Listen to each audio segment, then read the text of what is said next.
Dla człowieka to drobiazgi, dla psa cały świat.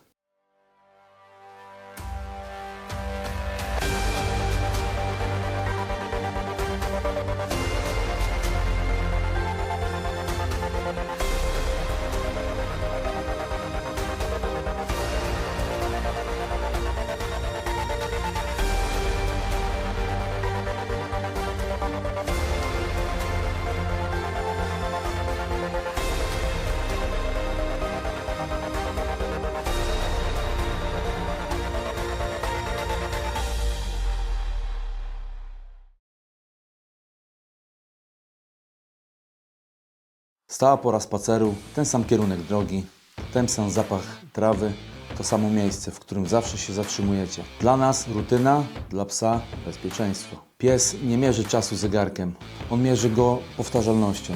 Jeśli coś dzieje się codziennie o tej samej porze, w ten sam sposób, to znaczy, że świat jest w porządku. Ten sam ton głosu, nie słowa, nie ich znaczenie, ale barwa, spokój, brak napięcia. Głos człowieka to barometr emocji. Jedno westchnienie, jedna zmiana tonu. I pies już wie, że cały dzień jest bezpieczny. Dla człowieka rutyna bywa nudna. Dla psa rutyna jest miłością. Stała miska, to samo miejsce jedzenia, ten sam rytuał przed snem. Krótki spacer, gasnące światło, znany dźwięk kroków. Dla psa to nie są czynności, to obietnice. Pies nie potrzebuje wielkich gestów, nie rozumie luksusu, nie zna pojęcia więcej. On rozumie zawsze. Zawsze wracasz o tej samej porze. Zawsze wołasz tym samym głosem. Zawsze głaszczesz w tym samym miejscu. I właśnie dlatego pies ufa. Dla psa przewidywalność to po prostu spokój.